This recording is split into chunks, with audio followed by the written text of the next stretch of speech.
Kinshasa célèbre ce 30 avril la journée nationale de l'enseignement. En République démocratique du Congo, la situation de l'enseignant congolais reste toujours préoccupante. Un reportage de terrain à suivre dans ce journal. Au Soudan, la situation reste toujours confuse. 15 jours déjà depuis que les combats qui opposent les deux généraux rivaux ont éclaté. Plus de 500 morts ont été recensés. Nouveau journal sur Télé 50. Bienvenue à tous. Le vice-premier ministre en charge de l'Intérieur et Sécurité, Peter Kazadi Kankonde, a reçu en audience les députés provinciaux de l'Équateur récemment réhabilités par la Cour constitutionnelle. Au menu de leur discussion, les questions sécuritaires dans cette partie du pays.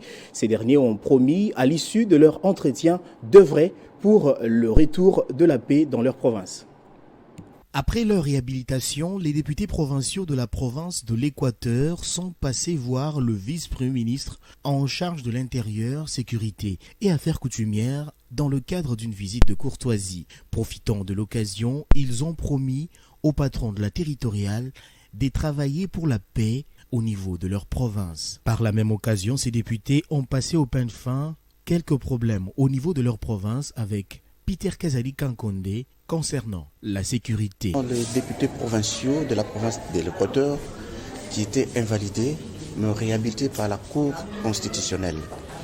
C'est pourquoi, avant de rentrer en Mbandaka, nous sommes venus en visite de courtoisie auprès de son Excellence, Monsieur le Vice-Premier ministre, en charge de l'Intérieur, en vue de faire un tour d'horizon sur toute la situation de la province de l'Équateur. Nous sommes opérationnels.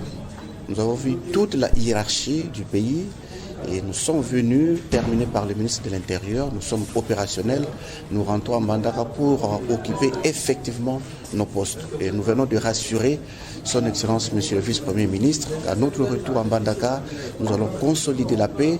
Il s'est de rappeler que leur visite est intervenue quelques jours après l'entretien que le vice-premier ministre de l'Intérieur, avait eu avec le gouverneur et la présidente de l'Assemblée provinciale de l'Équateur autour de leur réintégration. Et puis, l'Union européenne est prête à accompagner le programme de désarmement, démobilisation et réinsertion communautaire, affirmation du chef de coopération de cette institution en séjour à Bunia. C'était à l'issue d'une audience lui accordée par le gouverneur de province, Johnny Lubuya. L'Union européenne prête à accompagner les processus PDDRCS dans la réinsertion de combattants dans la vie sociale et la résiliation de communautés. Volonté manifeste exprimée ce mercredi 26 avril 2023 par Laurent Silano, chef de la coopération de l'Union européenne en RDC, en séjour en Ituri, à l'issue d'un échange avec le gouverneur militaire de l'Ituri. Cet hôte de l'Union européenne en RDC indique que leur apport interviendra aussi plus sur le renforcement de capacités des leaders communautaires et la réintégration de ces ex-combattants dans la vie civile en vue d'une paix durable en Ituri. L'Ituri peut attendre certainement un engagement continu de l'Union européenne. Il y a des projets qui sont mis en œuvre de longue date, notamment dans la santé et dans la justice, et que nous allons poursuivre. Mais justement parce que nous avons apprécié l'engagement de la population d'Ituri, sa capacité à s'organiser pour se prendre en charge. Il faut ici rappeler qu'au lancement de ces processus de désarmement à Diango, une centaine de miliciens Codeco et Chiniakilima avaient répondu présents. Pour l'heure, l'Ituri marque ses pas le plus considérable vers une paix durable tant recherchée grâce à la stratégie militaire et non militaire mise en place par l'administration militaire sous le commandement du lieutenant-général Luboyanka Chamadjoni dans l'objectif d'accomplir la mission lui dévolue par le président de la République, Félix-Antoine Tshisekedi Tshilombo. Le 30 avril de chaque année, la République démocratique du Congo célèbre la journée nationale dédiée aux enseignants congolais. L'institution de cette journée est une manière d'honorer les professionnels de la CRE qui ont consacré leur vie pour ce noble métier. À cette occasion, nos reporters se sont intéressés au quotidien d'un enseignant qui exerce le métier depuis plus de 25 ans. Crispin Chibinkoufoua. Alpha Chonza, la cinquantenaire révolue, enseigne les cours d'histoire à l'Institut pédagogique Mokengeli depuis 27 ans. La passion d'enseigner, de transmettre les connaissances, coule dans ses veines. Cet amour pour l'enseignement, Alpha Chonza l'a hérité de son père, qui fut aussi enseignant, dont il est le fils cadet. Transmettre les savoirs qu'il possède c'est tout ce qu'il a trouvé de mieux à faire en dépit de certaines difficultés d'ordre matériel auxquelles il est buté. Un enseignant d'abord, c'est un formateur. Pour être formateur, il faut être d'abord formé soi-même. Il y a plusieurs difficultés. Il y a des difficultés d'ordre matériel. Il y a des leçons, quand vous les donnez, il faut nécessairement avoir des matériels didactiques, mais parfois on n'en a pas. Ça, c'est une difficulté. Nous avons des difficultés d'ordre effectif. Depuis que l'école a été réhabilitée, nous recevons beaucoup d'enfants. Pour ses élèves, Alpha Chonza est un enseignant hors pair. Sa méthodologie est très appréciée depuis de nombreuses années. Qui dispense bien son cours et avec ses explications, chaque élève a la facilité de bien assimiler la matière. Dispenser les cours sous-entend être en ordre tous les jours et cela implique la préparation des matières à donner.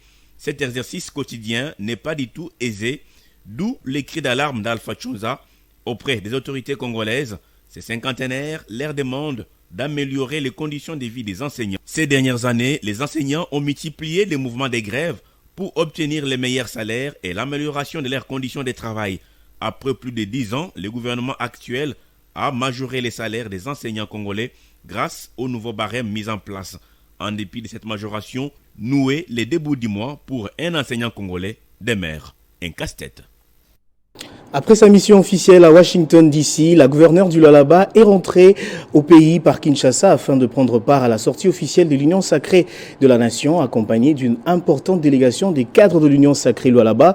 Fifi Masuka n'a pas accepté de rater cette occasion des Congolais qui ont fait le choix d'être du bon côté de l'histoire en conjuguant les efforts pour la réélection de Félix-Antoine Tshisekedi à la magistrature suprême.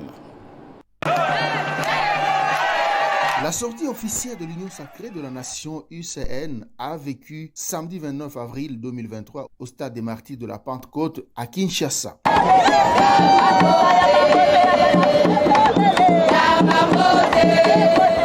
Une foule impressionnante constituée des cadres et militants des partis politiques a fait le déplacement de ce sanctuaire mythique du football congolais.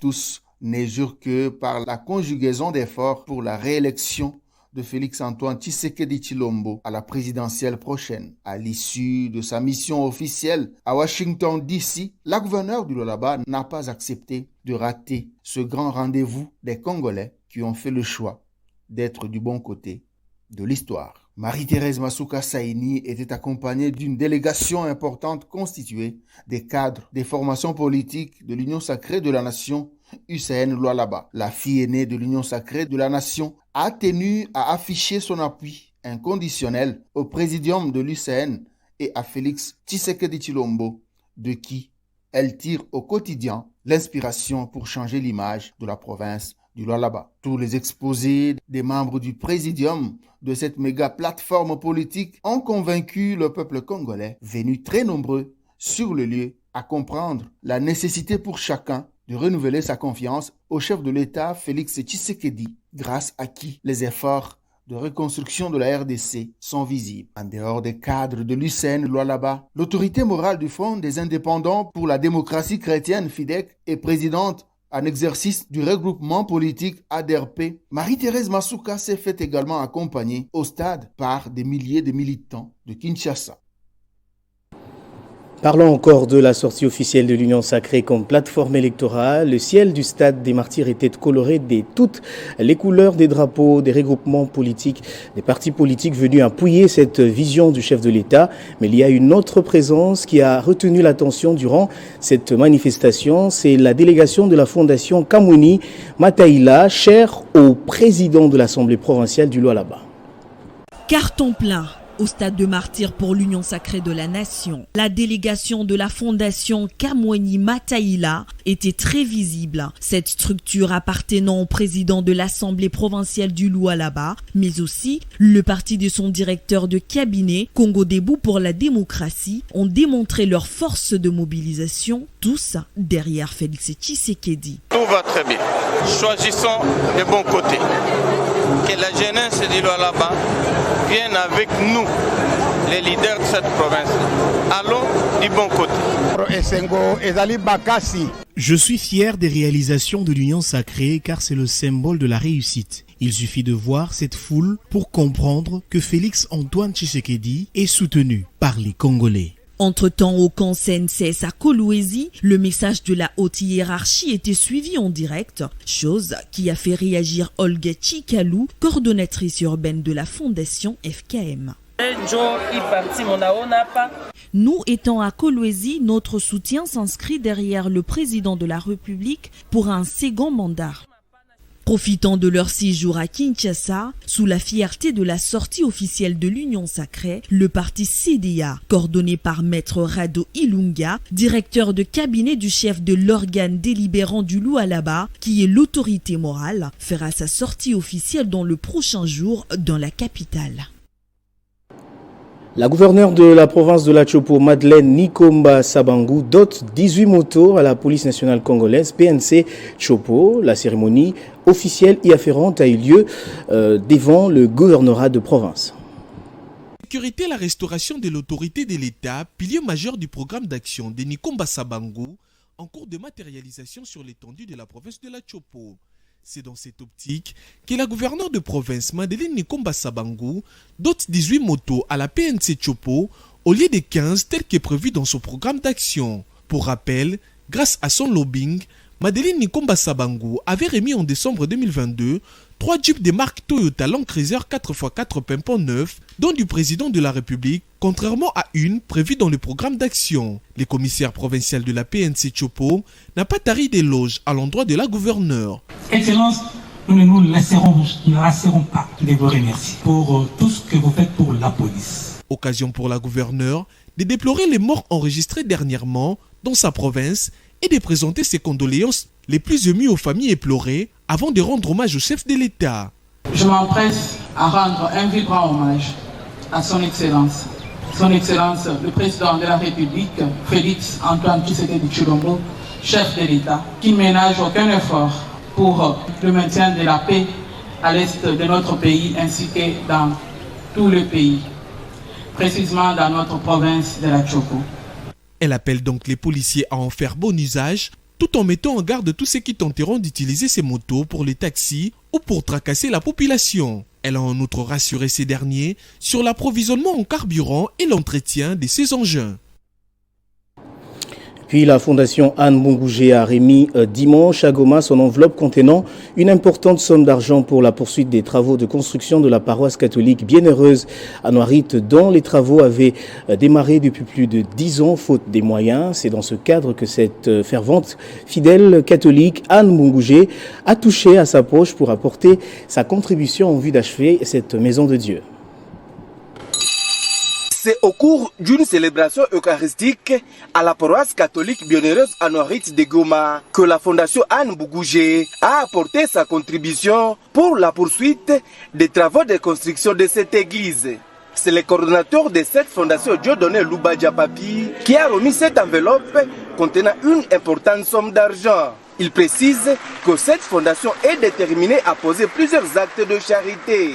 Nous sommes aujourd'hui mandaté par Madame la Présidente de notre fondation, elle-même qui a dans ses actions, qui a toujours fait des actions caritatives et qui a pensé par sa façon d'être, sa façon de faire et venir faire son action de grâce aujourd'hui à la paroisse Notre-Dame, à la paroisse Bienheureuse à Noirite. Au nom des responsables de cette paroisse, François Moukoulima, qui est animateur pastoral de la paroisse Bienheureuse à Noirite, a remercié la fondation Anne Bungougé pour ses gestes et appelle à la même occasion d'autres personnes à contribuer pour que les travaux de cette maison de Dieu s'achèvent.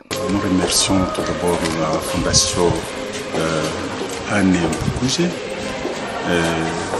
pour vraiment cette initiative de penser à notre paroisse qui est en pleine construction.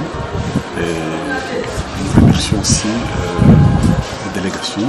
Il y a une grande délégation qui a accompagné l'enveloppe. Notons que Anne Bungougé est une fervente fidèle catholique de cette église Bienheureuse à Noirite, située au quartier Imbi à Goma. Cette maison de Dieu est en pleine construction grâce aux contributions des chrétiens et d'autres personnes de bonne volonté.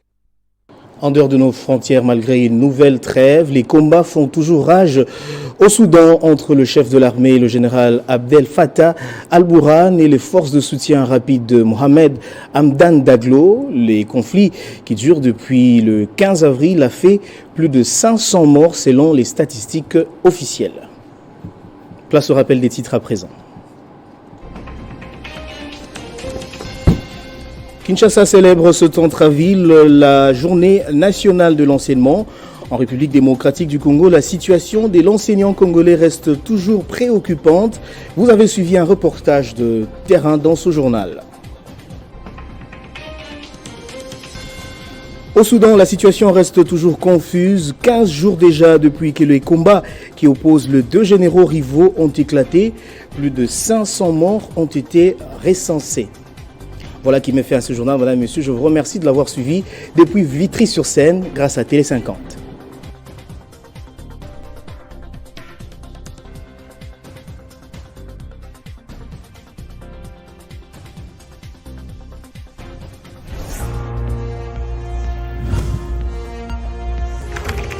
L'actualité reste en continu.